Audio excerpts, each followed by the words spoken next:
하나님 말씀은 빌립보서 4장 13절에 있는 말씀 같이 보시겠습니다. 323페이지쯤 있습니다.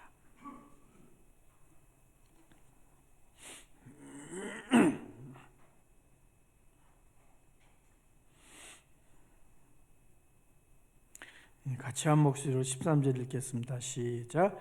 내게 능력 주시는 자 안에서 내가 모든 것을 할 수 있느니라. 아멘. 이 4장 13절은요, 우리가 너무나 잘 아는 말씀입니다. 이 교회 다니는 사람들은 이 빌립보서 4장 13절을 제일 좋아하는 그러한 성경 구절 가운데 하나죠. 바울이 로마 감옥에 갇혀 있을 때 저 빌립보에 있는 교인들에게 감옥에서 성경을 쓰면서 오늘 이 말씀을 한 겁니다. 이 말씀에는 뭐가 들어가야 된다고 그렇습니까? 모든 것을과 할 수 있는 사이에 감당이라고 하는 단어를 집어넣어야 됩니다. 내게 능력 주시는 자에서 내가 모든 것을 감당할 수 있다. 이 단어를 집어넣어야지 이 말씀을 제대로 이해를 한 것인데요. 오늘은 제목 복음 플러스 좋은 소식, 내용 플러스 형식이라고 하는 제목으로 말씀을 나누도록 하겠습니다. 첫 번째 복음 플러스 좋은 소식입니다. 맨 처음에 복음 플러스 복음으로 했습니다.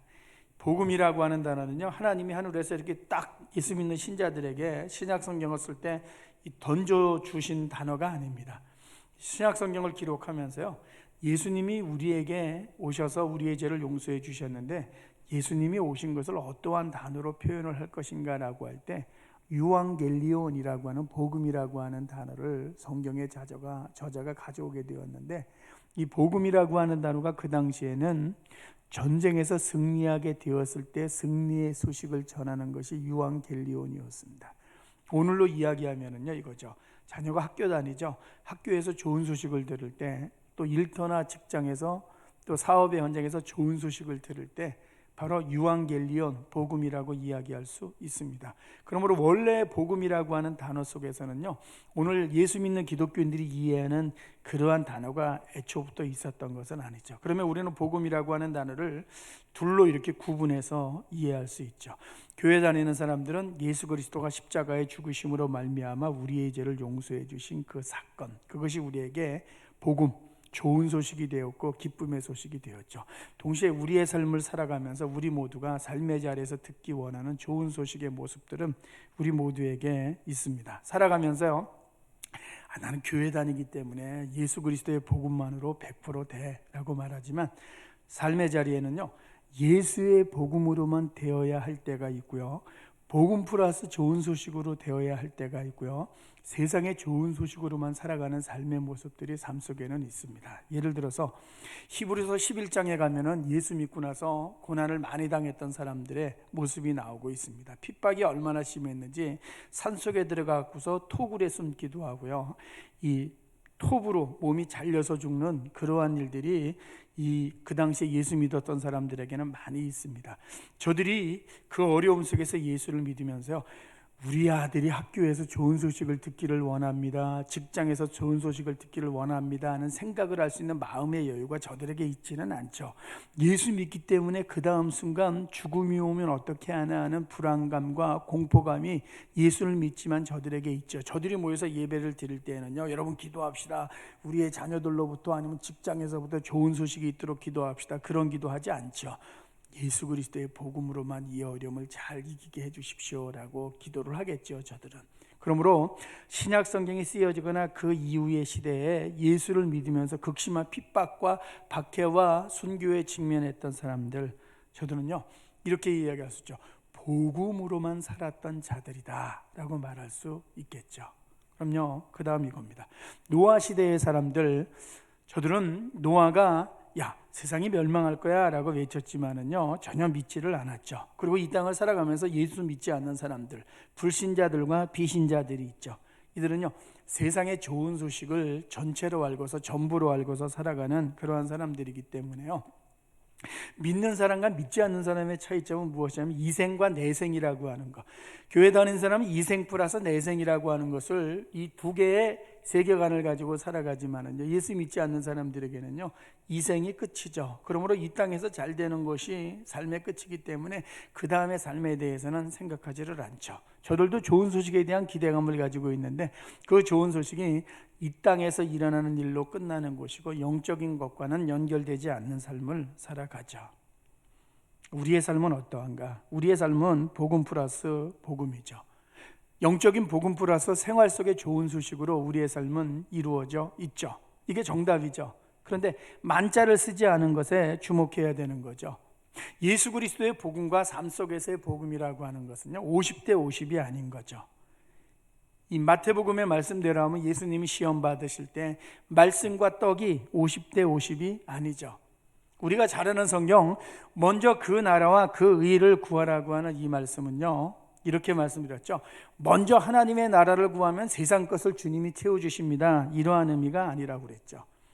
이 세상 것이라고 하는 것이 하나님의 나라 속에 부분 집합으로 들어와 있는 것이기 때문에 그 성경을 읽을 때에는요, 세상의 복음이라고 하는 것과 하나님의 것을 두 개로 읽어서는 안 되는 것이고요, 하나님의 것이라고 하는 것만 읽혀지는 것 가운데 그 안을 들여다보니까 그 속에 세상 속 복음이라고 하는 것이 들어가 있는 것으로 이해를 해야 되는 거죠. 우리 여기 예수 믿고 앉아있지만은 살아가면서 생활복음에 대한 기대감을 가지지 않고 살아가는 사람은 없죠. 생활복음은 소원이죠. 생활복음은요, 구원 여부와 상관이 없죠.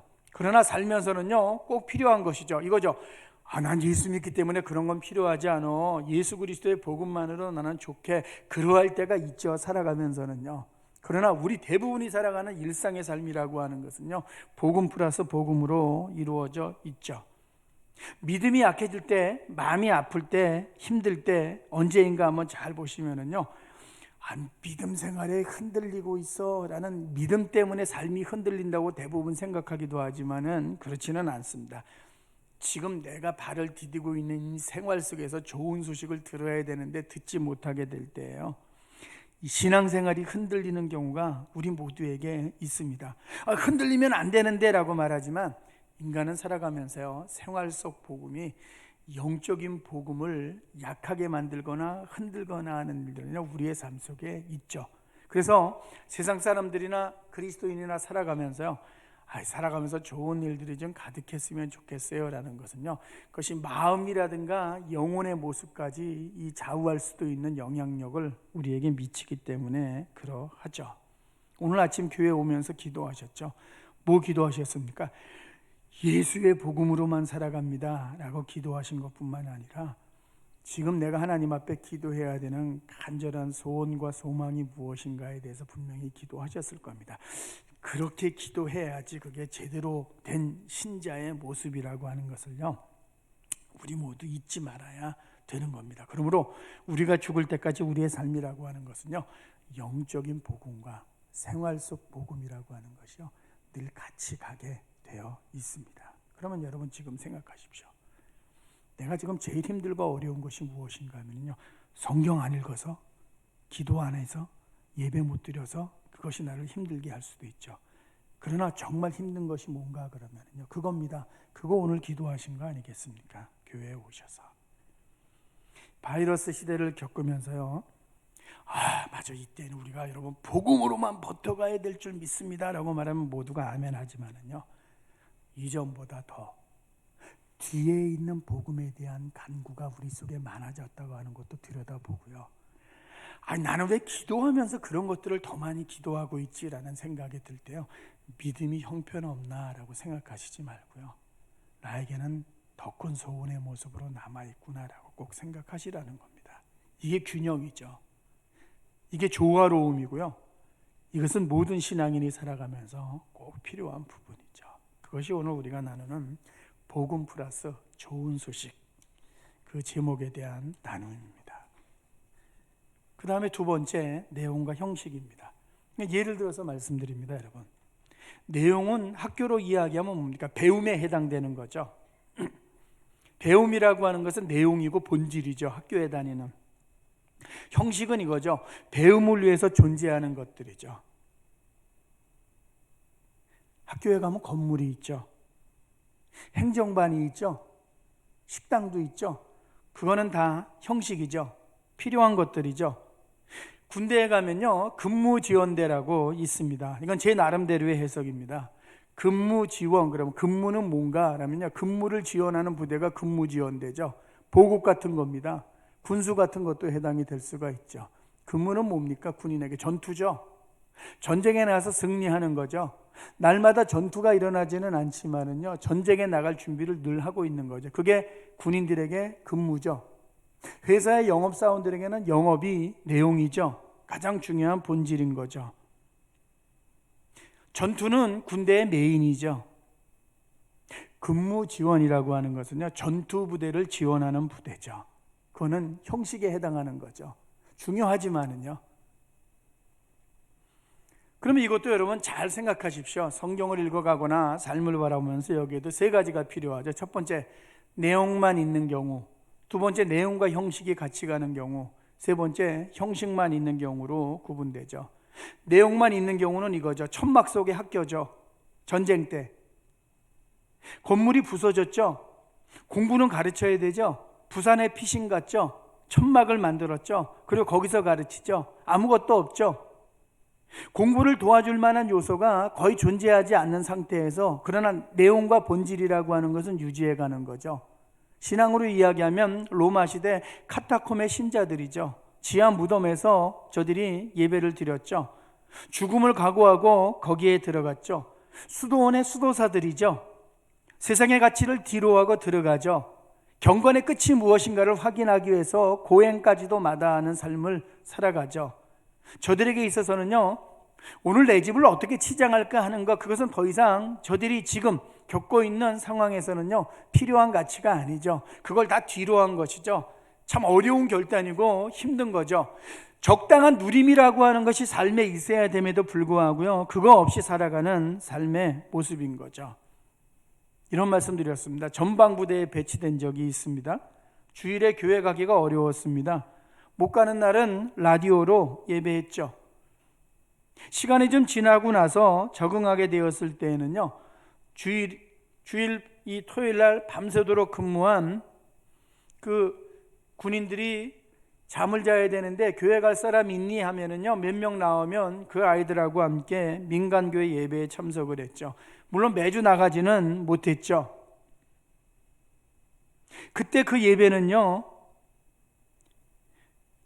들어가자마자 잠자는 것이었습니다. 대부분은 부대 안에서 라디오로 드렸죠. 오늘날면 인터넷 예배죠. 라디오를 켜고 극동방송에서 예배가 나오는 순간 건물 없죠. 직분자 없죠. 형식, 이 내용과 본질을 도와주는 도구는 아무것도 없는 상태에서 주일을 보내는 거죠. 이러한 경우 있죠. 살아가면서 우리 모두의 삶 속에는요, 영적이든 삶이든 이러한 것들이 있습니다. 한번 생각해 보시죠. 그 다음 형식만이죠. 교회의 건물이나 종교적인 건물이 화려해지는 것에 대한 비판이 있죠. 종교인들에 대한 비판도 있죠. 영적인 것과 정치적인 모습들이 결탁되어지는 안타까움의 순간들도 있죠. 역사 속에서는 중세시대 교회에 대한 비판들이 있죠. 왜 그렇습니까? 본질을 놓치고 내용을 놓치는 거죠. 공부는 열심히 안 가르치고 건물만 잘 지은 것에 해당이 되는 것이죠. 형식에 매몰이 될 때 이런 비판이 나오죠. 그런 비판의 끝에는 이러한 것이 있죠. 교회 가고 천국이다 라고 말하는 거죠. 보이지 않는 교회의 모습이 있지만 보이는 교회가 이 천국에 마치 그 국경검문소인 것처럼 가르치는 그러한 경우죠. 교회는 깔끔한데 세상 사람들이 우리를 전혀 몰라서 욕한다고 우리는 생각하지만은 그렇진 않죠. 형식에 매몰되었다라는 이야기를 들을 때에는요, 교회도 자신의 모습들을 살펴야 되는 거죠. 우리가 욕먹는 것들 가운데는요, 내용과 본질은 약해지고 형식만 남았나 하는 것 때문에 욕먹는 경우가 있죠. 자, 그러면 그 다음 이겁니다. 내용과 형식입니다. 가정에는 집이 있죠. 집 없어도 가정은 존재하죠. 예배드리지만 건물이 있죠. 건물이 없는 교회는 상가에 들어가려고 하죠. 배움이 있는데 학교가 있죠. 직장이 있는데 건물이 있죠. 이상하죠. 근데 둘 다 같이 가죠. 근데 사람은 살아가면서 무형의 가치라고 하는 것이 중요한데도 눈에 보이는 것들로 꼭 확인하려고 하는 모습이 사람들 속에는 있죠. 그래서 어디에 사느냐 하는 것이 사람들에게 중요하고요. 어떻게 사느냐 하는 것이 중요하죠. 물론 전제는 이거죠. 형식이 내용보다 더 큰 가치로 존재하면 안 되죠. 그러면 종교의 기반이 흔들리게 되어 있습니다. 살아가면서.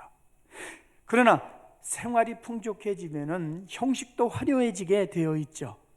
그 화려함 때문에 겪는 부조리나 불편의 모습이 있죠. 왜? 모두가 그렇게 살아가면 좋은데 그렇게 살아가지 못하는 사람들이 등장하게 되면서는 눈에 보이는 것 때문에 보이지 않는 것까지 영향을 미치는 모습들이 삶 속에는 존재하죠. 우리도 잘 보십시오. 내용과 형식은 같이 가죠. 형식을 꾸미기 위해서, 그건 나쁜 게 아니죠. 얼마나 많이 애써 오셨습니까? 돈 버는 것의 상당 부분을 형식에 투자하죠. 집 하나 사기 위해서 수십 년을 애쓰는 모습들이 우리의 삶 속에 있죠. 집 없어도 가정은 이미 존재했었죠. 단칸방에서 시작하고 가재도구 없이 살았던 삶의 시간들이 있지만은요. 그러나 그거 하나 살려고 계획도 세우고 애쓰는 모습들이 우리 가운데 있습니다. 왜? 무시할 수 없는 것이기 때문에 그러하죠. 교회가 내용만 가르친다, 그러할 때가 있어야 되죠. 그러나 교회도 내용과 형식이 함께 가는 부분들에 대한 것을 가르치고 함께 기도하죠. 자, 다음의 문구를 어떻게 생각하나 보십시오. 한번 적어봤습니다. 교회나 학교, 직장의 건물들을 돈 들여 건축할 필요가 없다. 인터넷 교회와 학교, 직장 시대가 되면 그런 돈 안 들여도 된다. 컴퓨터가 있고 통신만 되면 된다. 직장에는 날마다 세수하고 면도하고 옷 차려입고 회사에 나가는데 집에서 근무하면 재택이 되면 그런 거 안 해도 된다. 불필요한 지출도 줄일 수 있다. 아이들은 매일 힘들게 학교에 나갈 필요가 없다. 몇몇 인터넷 강사들에게 아이들을 맡겨 교육해도 된다. 정부 종합청사 없어도 된다. 동사무소도 다 없애도 된다. 서류나 일을 인터넷으로 처리하면 된다. 대통령이와 모든 관리들도 재택으로 회의하고 결정하면 된다.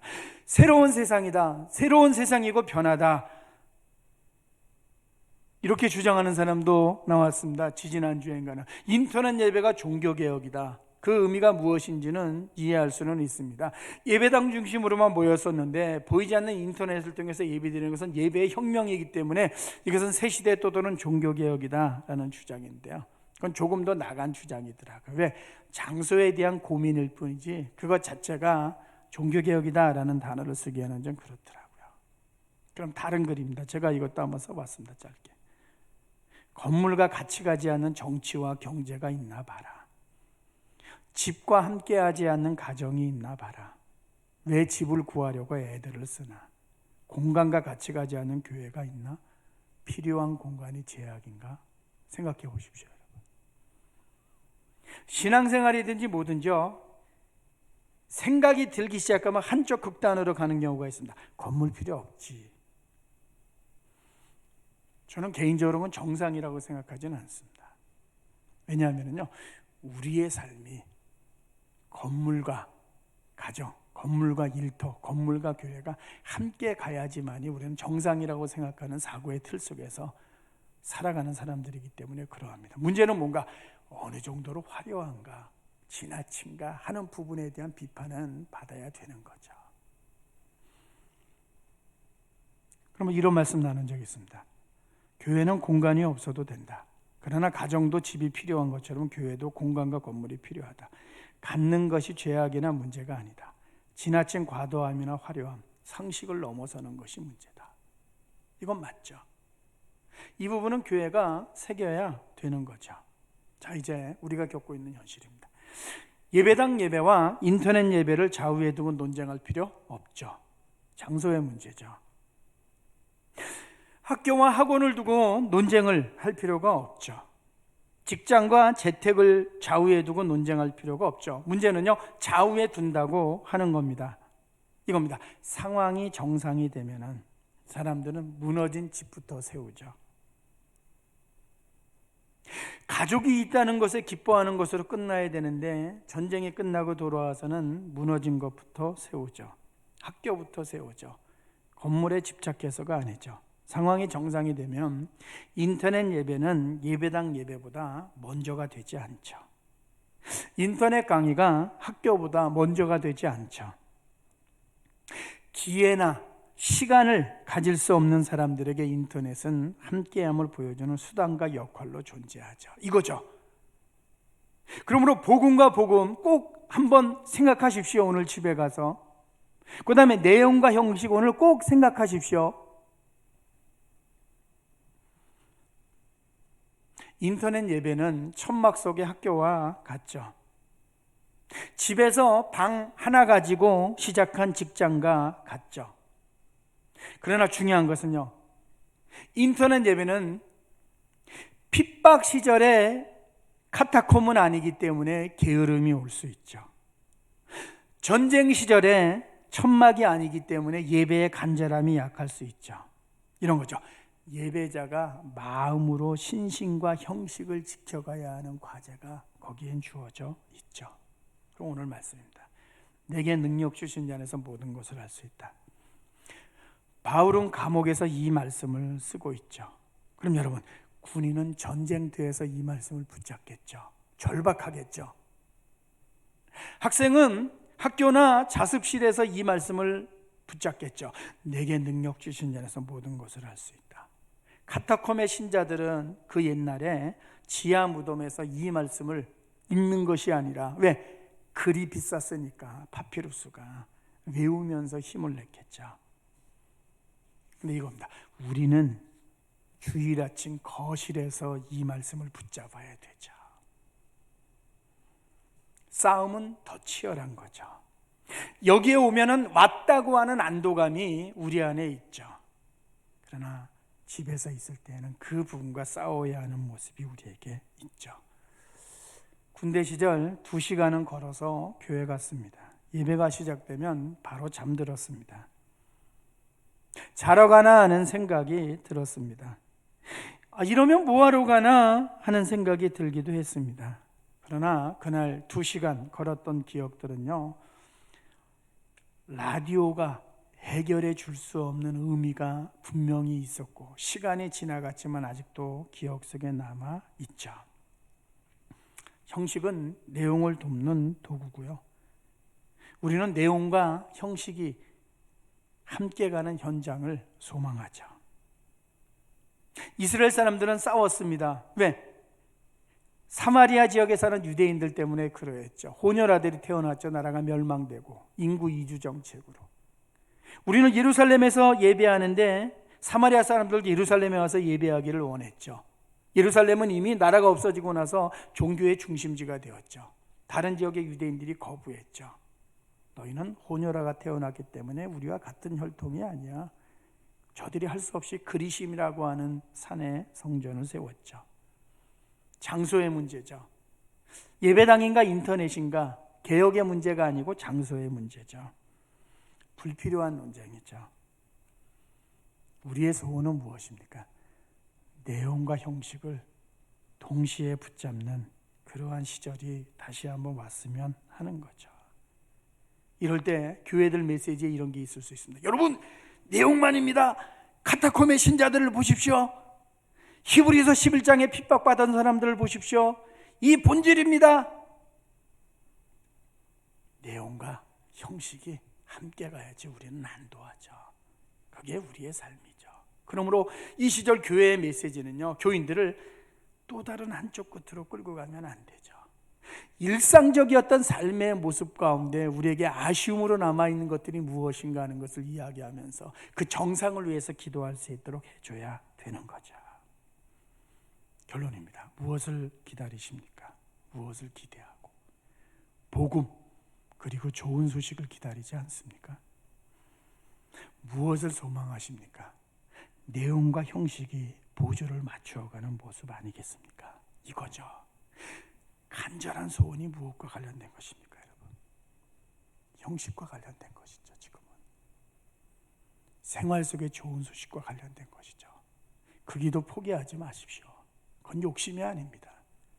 절박함이고 간절함이죠. 한 주간뿐만 아니라 생명이 다하는 날까지요, 꼭 기억하십시오. 복음 플러스 복음. 내용 플러스 형식이구나. 우리 모두가 높은 정상이 아니라 일상적인 삶이 정상으로 돌아오는 그 기쁨을 꼭 맛보고 경험하는 시간들, 우리 모두에게 빨리 왔으면 좋겠습니다. 그러한 은혜가 있기를 주님의 이름으로 축원합니다. 함께 기도하겠습니다. 오늘 말씀 여러분 한 번 더 생각하고 기도해 주셨으면 좋겠습니다. 왜 복음 플러스 복음이라고 했지? 왜 내용 플러스 형식이라고 했지? 오늘 설교의 정말 핵심이 무엇이지? 이즈음의 교회들이 붙잡는 것이 무엇이지? 정상적인 삶에서 우리가 붙잡고 싶은 것이 무엇이지? 우리가 안도하는 삶의 질서와 구조가 무엇이지 한번 생각해 보시면은요, 이 아침 생활 속 복음이나 내용을 꾸며주는 형식을 위한 기도는요, 그 어느 때보다 간절해졌고 필요한 거 아니겠습니까? 그거 놓치지 말고 꼭 기도하시기 바랍니다. 우리 모두를 꼭 도와주시기를 원하고요. 함께 해주셨으면 좋겠습니다. 그거 가지고 함께 우리 기도하면서 나아가겠습니다. 하나님 함께 해주셔서 우리가 살아가는 신앙의 구조와 삶의 구조가 어떤지를 잠시 우리가 같이 나누었습니다. 우리의 고민의 포지션이 어디인지도 우리가 같이 나누었습니다. 내 마음에 나와 있는 소원은 지금 무엇과 관련된 것인지, 삶의 불편함이나 어려움이 무엇인지에 대해서 같이 나누었습니다. 기도하면서도 포기하지 않고 접을 수 없는 삶의 아쉬움과 기대와 소망이 무엇인가도 같이 나누었습니다. 이 아침에 머리 숙여 기도하는 주님의 사람들의 이 영적인 기도와 함께 삶에 필요한 간구 가운데도 꼭 함께 해주시기를 원합니다. 아니, 이 어려움의 때에 내용을 붙들어야지 라는 것 때문에 삶에 하나님 아버지 간절함을 놓치지 않도록 도와주시고, 가장 일상적이고 정상적인 삶의 모습으로 돌아가는 갈망을 포기하지 않는 주님의 사람들이 될 수 있도록 믿음의 사람들 가운데 꼭 함께하여 주시옵소서.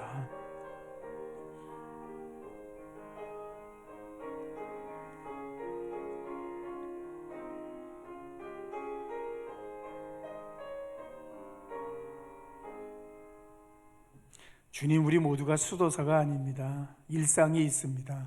복음 플러스 복음이 함께 가야 됨을 너무나 잘 알고 절감합니다. 하나님, 예수 그리스도만으로 우리는 족합니다. 그러나 형식이 채워져야지 편안함과 안정감을 느끼는 우리의 모습인 것을 너무나 잘 압니다. 오늘 우리가 기도했던 것들 가운데 하나님, 이 땅의 삶과 관련된 간절함 속에 주님 꼭 찾아오셔서 이 어려움의 시간 속에 더 어려움을 겪는 사랑하는 사람들 있지 않습니까? 꼭 해결해 주셔서 저들이 정상적인 삶의 모습으로 잘 돌아올 수 있도록 꼭 인도하시고 복 주시고 함께 해주시기를 원합니다. 예수님 이름으로 기도하옵나이다. 아멘. 찬송